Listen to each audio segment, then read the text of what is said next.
Today, we're going to be discussing a case that once made national headlines, the disturbing disappearance of Nikki Cheng Saelee McCain.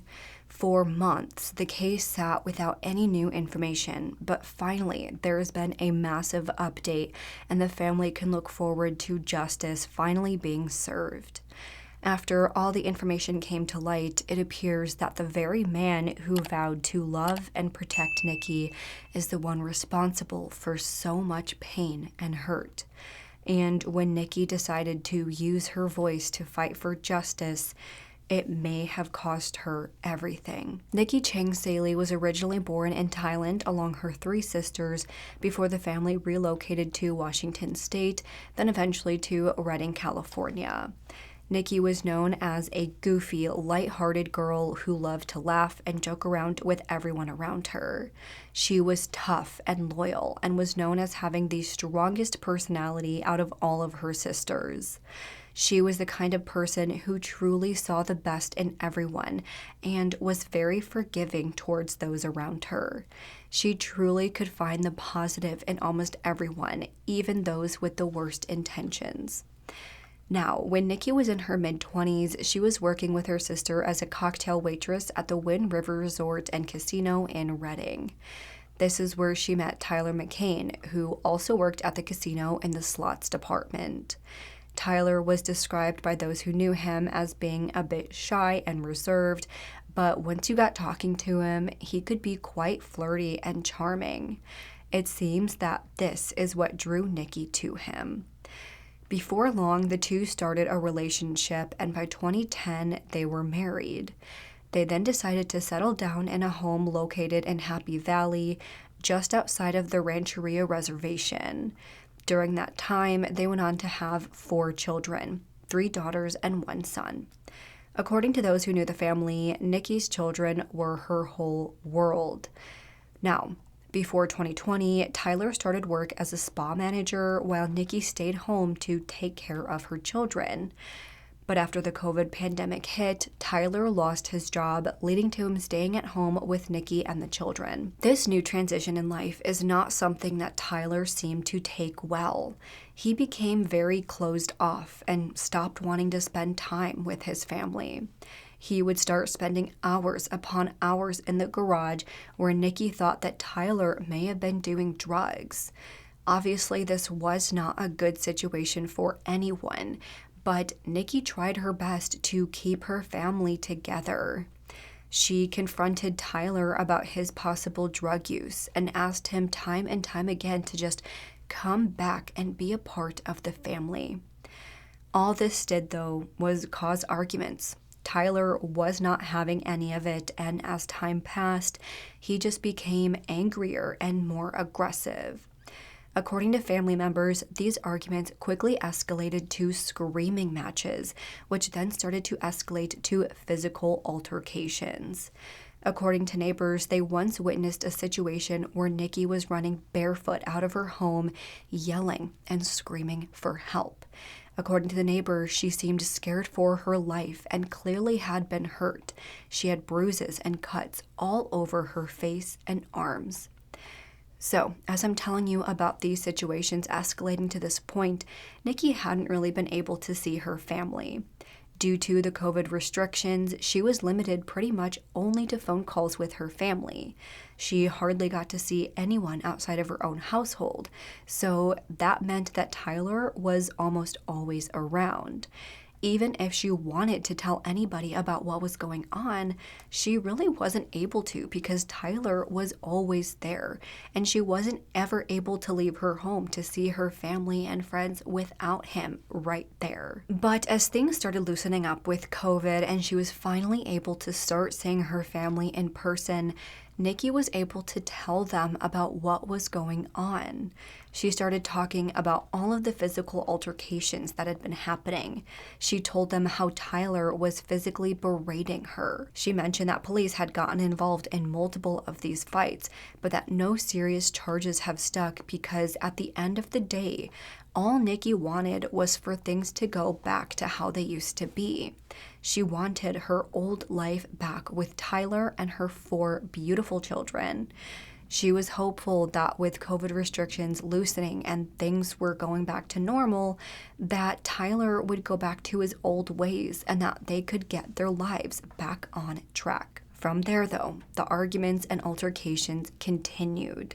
It even got to the point where Tyler's mother, Jeanette, was starting to get involved, and once she and Nikki also got into a physical altercation. Cops continued to be called, and by 2020, due to all of these domestic disputes, their 4 children were removed from the home. Now, any time an intense fight would happen, Nikki would get away by going to her sister's for a few days and would stay with her until things calmed down. When that would happen, Tyler would always reach out to Nikki or her family, saying that he loved her and would wait for her to come back when she's ready. Again, time and time again, Nikki tried giving Tyler and his family the benefit of the doubt. She knew deep down that things were not okay, but she really loved Tyler and his family. Even though Tyler's mother got into that fight with Nikki, the two previously had a very close relationship. And again, Tyler was her husband and the father of her children. So no matter how bad things were getting, Nikki wanted to try and fix them. She didn't want to get anyone in trouble by calling the police. She just wanted her old life back. But as you could have guessed, in toxic and volatile relationships like this one, abuse doesn't just stop. It usually escalates, and for Nikki, it spiraled so much farther out of control than she ever could have imagined. By the evening of November 29th, 2023, Nikki got home and started getting herself ready for bed. She went into the bedroom and started brushing her hair when she heard Tyler enter the home.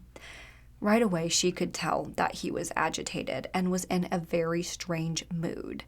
The first thing he did when he got home was he went to the back door and locked it.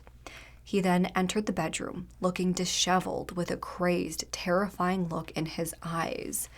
Before she knew it, Tyler had jumped on her, held her down, and started dragging her around the room. He then started screaming and yelling at her, saying things that just didn't make any sense. She tried calming him down and getting the situation under control, but he just continued to escalate from there. He smacked her in the face multiple times, pulled her hair, and then grabbed a vase of water and dumped it on her. He then pinned her down and eventually taped together her ankles and wrists and put tape over her mouth, preventing her from yelling or talking. He then flipped her over onto her stomach and straddled her back, where he yanked her hair back, started hitting her, and yelled obscenities at her while threatening to kill her. At one point, he grabbed some object and wrapped it around her neck, almost strangling the life out of her, but thankfully that didn't work. This whole ordeal lasted an excruciating 3 hours until Tyler finally got up and went into another room. Finally, Nikki used that as her opportunity to escape. She got herself untied, grabbed her car keys, and booked it to her car. As she made her break for it, Tyler noticed that she was getting away, so he jumped on the hood of her car and demanded that she stop. This didn't work, though. Nikki continued driving, absolutely determined to get the hell out of there. She first stopped at her mother's house, then her sister Chloe's house, to tell them about the ordeal. When they saw her, they said that they hardly recognized her due to how horrifically she had been beaten. Right away, her mother and sister were horrified and rushed her to the hospital. There, hospital staff examined her, listened to her story, and quickly notified police. When officers met Nikki at the hospital, they noticed that she had suffered severe trauma to her eyes, forehead, and face. She had 2 black eyes, which were almost swollen shut. When they asked her about who did this to her, she stated that it was her husband, Tyler McCain. She confirmed that he had assaulted her before, but never this bad. In this assault, she feared for her life and truly believed that Tyler tried to kill her. If she hadn't gotten away, she believed that she would be dead. At this point, Nikki was faced with the brutal reality of just how bad things had gotten.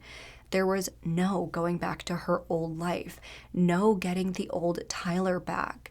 She knew that she needed to get away, and so finally, Nikki pressed charges against Tyler. Based on all of this, by the following day, officers met with Tyler and took him into the station for questioning. They told him how bad Nikki looked and asked him if he knew what happened to her. Of course, he denied being responsible, but said that he had seen Nikki the night before and saw that she had been attacked. He explained to the officers that he and Nikki didn't have any relationship issues, that they were happy as ever.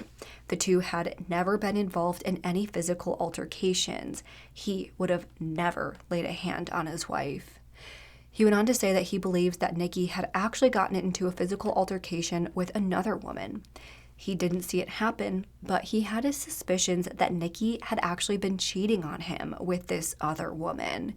So she is the one who beat Nikki after getting into a fight with her. But as you can imagine, none of this made sense to officers. Within the first few minutes, he was already contradicting himself. Were they happy and content, or was she cheating on him? And especially if he suspected it or knew about it, there was no way they could consider themselves as having no issues. None of it added up. So obviously officers knew that he was lying, and so based on that, he was arrested and charged with 4 felony counts of domestic abuse, false imprisonment, making threats, and assault causing great bodily harm. From there, he had his bail hearing, where he was released on bail and was ordered to stay at home. From there, Nikki stayed with her sister and mother for the time being, but she did still have some contact with Tyler.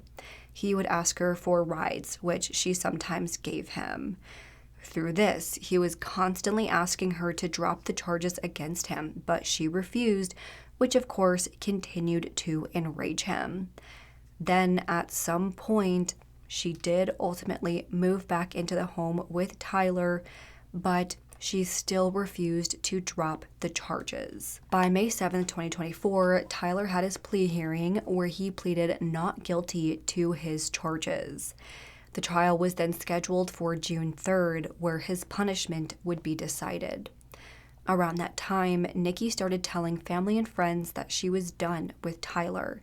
She started looking at stable places to live and was adamant that she would start the process of divorce and work to get her children back. By May 17, 2024, Nikki called her sister to let her know that she and Jeanette were visiting Tyler's brother, aka her brother-in-law, Brian, at Mercy Hospital in Redding. According to her sister, Nikki was distressed because he had suffered some sort of medical emergency and he was in the intensive care unit. Obviously, the entire situation was incredibly stressful for Tyler and his whole family, and Nikki said that she wanted to help in any way she could. Then, just after midnight at 12:35 a.m., now going into May 18th, Nikki sent her sister Chloe another text saying that she was driving Jeanette's truck. The whole evening, people were going in and out of the hospital. They had been shuffling around their cars, driving people back and forth. So we don't know who exactly Nikki was with at the time. We don't know if Jeanette came with her or if she was just dropping her car off while Jeanette stayed at the hospital. But we do know that she was driving Jeanette's car to her home to drop it off. Then one of Tyler's friends met her at Jeanette's house to then drive her back to her home. This man claimed that he did see Tyler in the house when he dropped Nikki off and they had a brief interaction. It's also been confirmed that by around 3 a.m. that morning, her phone pinged off of a tower near Olinda Road, where her home was located. So we know for sure that she did make it home. But after this, no one heard from Nikki again. Later in the morning on May 18th, Chloe started texting Nikki to check in on things.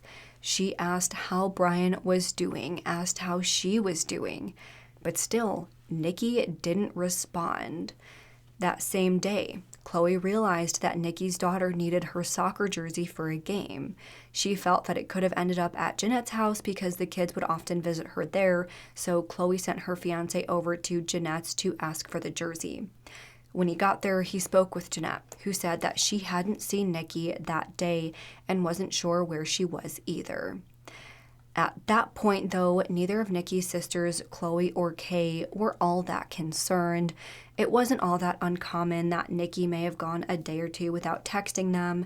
They had this family group chat with all the sisters, and I believe their parents, or at least just all their sisters, and they didn't text every single day. The sisters would go days without responding, not just Nikki. And as we know, Nikki was a busy woman and she had a lot going on, so it easily could have slipped her mind to text her family back. But then, by May 22nd, they realized that 4 days had passed without hearing from Nikki, and that was unusual. No one in Nikki's life had seen or heard from her. Tyler had also texted Nikki's family, asking if they had seen or heard from her. Obviously, all of this together really concerned Chloe, so that day she went to the Reading Police Department to report Nikki as a missing person. Of course, the first person officers and Nikki's family questioned was Tyler. He was her husband, and she lived with him in the home. He was probably the last person to see her.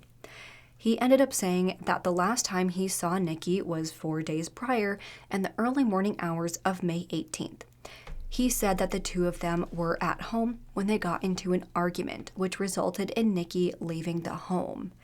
Since then, he hasn't seen or heard from her. Now, I want to note that Tyler's behavior surrounding Nikki's disappearance did not sit right with her sisters.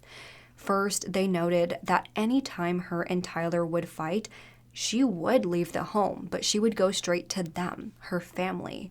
But this time, it seems like they got into a fight and she left, but she didn't go to them, so where did she go? Then they mentioned that when they would fight and she would stay with them, Tyler would always text them things like, "Tell Nikki I'm sorry, tell Nikki I miss her." But this time, he didn't do that. Instead, he asked them if they've seen her. This all just added to the worry both sisters felt, knowing that Tyler was suddenly acting so differently. From there, the searches for Nikki began, and so did the public pleas for information. Her sisters, Kay and Chloe, have both been very outspoken about this case and have been the ones to share a lot of the information we know about the situation. A few days after that, by May 25th, Nikki's tan Chevrolet Avalanche was discovered abandoned on the side of Highway 36 near Begum Road, close to the Shasta County border. This was about 30 miles away from Nikki's home. According to later reports, when officers located her truck, they noticed an overwhelming odor of decomposition coming from the truck bed, which had a cover on it. Inside the truck bed, they found a white sheet that appeared to have bloodstains on it, and according to later forensic testing, those bloodstains matched Nikki. Based on where her truck was found, officers deployed massive search efforts in that area as well as around her home, but there was no sign of her anywhere. For the months that followed, the searches continued, but I do want to note that Tyler didn't participate in any of them. And through those searches, Nikki's family just had a sickening feeling that no matter how hard they searched, no matter how many people knew about Nikki's story, that she probably wouldn't be found alive. Why? Because they believed that Tyler had something to do with her disappearance. As I mentioned earlier, the hearing for Tyler's domestic violence charges was scheduled for June 3rd, and Nikki was planning on testifying. Tyler tried threatening Nikki, tried convincing her to drop the charges, but she just wouldn't give. Then, it just so happens that almost 2 weeks before the hearing, she disappears. After her disappearance in July, when Nikki still couldn't be located, those domestic violence charges were dropped. Law enforcement explained that Tyler has a constitutional right to face his abuser, and because she wasn't around, he couldn't be tried for those charges. So he was getting exactly what he wanted by her being missing. But since then, more and more information started coming out that really led investigators down a path that started to reveal the information they had been searching for all along. By March of 2025, the Shasta County Sheriff's Office held another press conference to remind the public to keep on the lookout for Nikki. And for the first time since her disappearance, Nikki's husband, Tyler, spoke out. He told Nikki that he misses her and knows that he hasn't been good about talking to the public. He said that he didn't really know what to say, but wants to help the family in any way he can. He really didn't say much before handing the mic back over to the family, who all pleaded with the public to bring Nikki home. They expressed how much they loved her, how much they missed her. Good morning. My name is Chris Edwards, the investigations captain of the Sheriff's Office. And we're here this morning regarding the Nikki Saelee McCain case. At this point, we were asked by the media, or the family, who wanted to address the media regarding her investigation. You can talk with your Tyler. So we just have we'll have each family member show you the. Hello, I'm Shannon McCain. I'm the husband of Nikki McCain. First of all, I would like to thank the Sheriff's Office, FBI, for getting involved.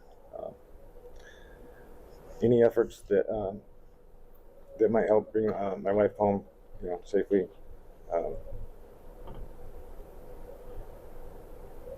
We miss you. I don't really know what to say. I haven't been in the public eyes, and I haven't done very well with it.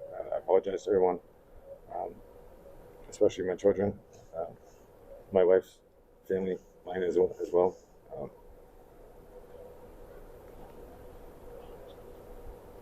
I'm just here in support, so anything that I can do, I want to do that. Okay, I'll take over. Thank you, Tyler. Yeah. Thank you. You can go stand back up there if you want, or I think it's fine for you there. I don't need to get Hello, my name is Kay Ford. And I'm Chloe Saelee. We just want to start off by saying thank you for being here today to hear about our missing sister, Nikki Cheng Saelee McCain, who has been missing for 296 days. We have spent each of those days in agony, longing for her safe return to her family and her children. She vanished on May 18th, 2024, and we urgently need your help to find her.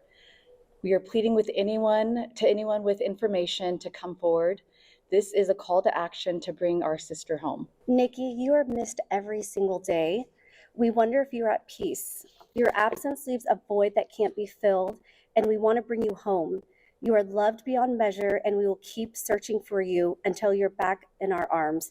No matter how tired we are, we will keep fighting. Your kids need you, and we need you. And we just want you to know this is not your fault.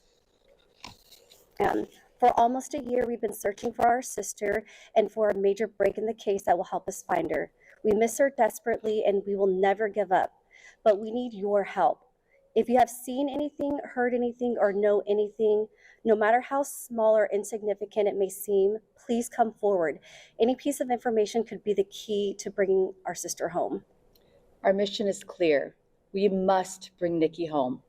Your help is critical, and we welcome any support from those who know and love her. We just ask that you continue to please keep Nikki in your thoughts, but more importantly, don't forget about her. Then, by April 1st, officers conducted a routine traffic stop near Highway 299 after observing the driver, who turned out to be Tyler McCain, swerving between lanes and throwing random items out of the window. During the stop, officers had Tyler get out of the car, and they noticed his wallet in his back pocket. When they looked inside the wallet, they saw that he had Nikki's driver's license, which had burn damage on it. They then saw that Tyler had been driving on a suspended license. Then, in addition to all of the concerning information that we've discussed up to this point, detectives then sat down with a confidential informant who had a wild story to tell. This individual claimed to be a close acquaintance of Tyler's and said that Tyler confided in them that he killed Nikki after a domestic dispute. So after investigating for over a year, collecting evidence from Nikki's home and her truck, plus with all of this information surrounding Tyler, officers felt that they finally had enough evidence to make an arrest. At a press conference held in August, they announced that they have finally arrested Tyler McCain on multiple charges. This includes the murder of Nikki, with the special circumstance of doing so to prevent testimony. They also refiled the December 2023 charges of domestic violence, possession of a firearm, violation of a protection order, unlawful imprisonment, causing bodily injury, as well as his traffic violations. Since the start of this investigation, detectives and law enforcement and allied agencies have worked tirelessly to locate Nikki and to determine the events surrounding her disappearance. Detectives have served search warrants, conducted numerous field searches, multiple interviews of family members, friends, and acquaintances, all to no avail. We still have not located Nikki. Based on the evidence gathered, information learned from interviews, and the fact that no one in Nikki's family has seen or heard from Nikki since her disappearance, the detectives has determined that Nikki is a victim of homicide. Detectives also further concluded that Nikki's husband, Tyler Scott McCain, is responsible for Nikki's death and disappearance. Detectives recently obtained a murder arrest warrant for Tyler McCain, and today at about 10:15 a.m., Tyler McCain was arrested. He was ultimately booked in the Shasta County Jail with no bail for the murder of Nikki.